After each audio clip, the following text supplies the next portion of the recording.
filling in of the Back Bay is one of the great engineering projects of the 19th century. And if you want to learn more about the Back Bay, or if you want to learn more about Boston, the book to read is Back Bay, a novel by William Martin.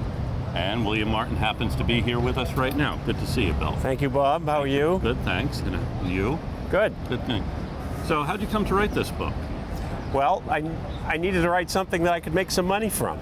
And that was a story that needed to be told, the story of the history of Boston and its landfill and a lost Paul Revere tea set that sinks into the mud somewhere around here when all of this was mud, which was less than 150 years ago now. It's amazing to think. Right.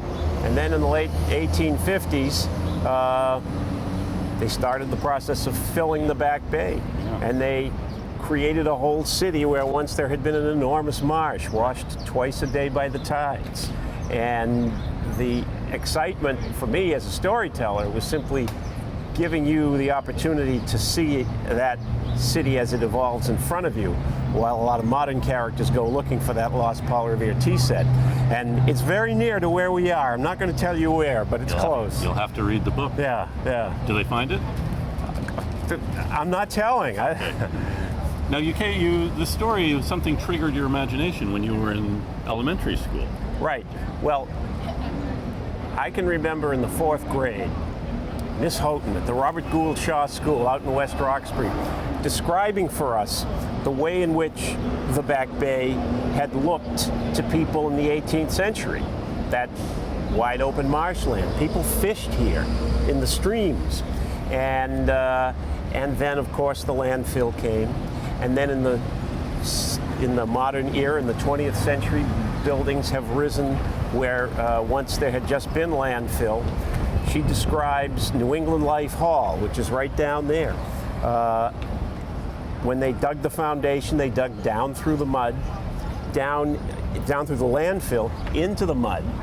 And in the mud, they found the remnants of a 2,000-year-old Indian fish weir. And she talked with us about all of the layers of time that we're standing upon when we stand in the Back Bay, from that 2,000-year-old Indian civilization to the 18th century to the 20th century. And she said, what if there was buried treasure down there underneath all those old buildings? And I filed that idea away for about 20 years until I was in Hollywood writing screenplays that nobody wanted to produce.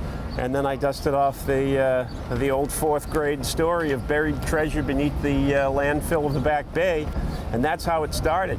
And the book now is 34 years old. Oh my goodness, it's been in print for 34 years, and people have been reading it ever since, because it really does capture something about this city. It does. And people love reading about it, and they love traveling with me in my imagination across this landscape as it evolves over 200 years.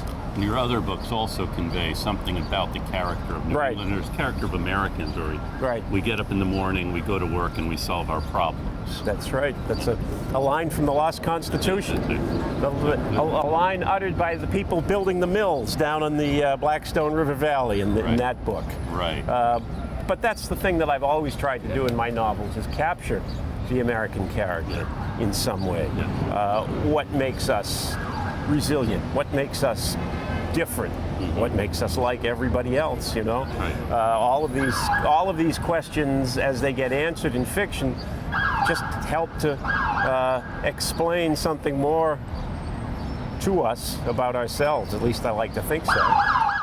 So your book has a central family, the Pratt family. Yes. Fictional family. But then their interactions over the generations with other Bostonians, Irish immigrants, others. I mean, you really convey the whole sweep of the city's history. Right. Well, the character of the Pratts in this novel, that family is based upon a series of families that you can read about, whether you're talking about the Darbys of Salem or any one of a number of the old Yankee founders. Not the political founders, but the economic founders. And in many instances, they intermingled, as we know, but they're modeled after a lot of different families, a little piece of all of them. And they come into contact with a lot of historical figures in the same way that all of my fictional characters do in this novel and in all of them, from Back Bay to the most recent, which is called The Lincoln Letter, where you have lots of fictional characters running up against Abraham Lincoln, getting to know him, and Booth, and all the rest of them. Whitman. Right, right. The idea is that in my kind of historical fiction, there is usually a story running in parallel to the actual history. In this case, the actual history is that slow and steady, block by block filling of the Back Bay that begins in the late 1850s and comes forward into the 1880s. The building behind us, of course, was one of the last great structures put up here, and one of the most amazing, the Palace of the People, the wonderful McKim, Mead and White Boston Public Library, which opened in 1888 finally. Majestic thing, inside and out. And in all of my novels, I try to capture that. The parallel movement of fictional characters and the real world that they would have inhabited. Where do you do your research? Right in here, a lot of it. I do a lot of the research in this library or up at the Massachusetts Historical Society, which is up on the edge of the Fenway up there, right at the edge of what was the Back Bay landfill. And between those two institutions, I can get pretty much anything that I want in the world. And then, of course, the internet provides me with a lot of access to things I wouldn't get otherwise as well. One fun thing I find really amazing is in the center of this development we have Copley Square, which has civic and cultural amenities. And religious amenities as well.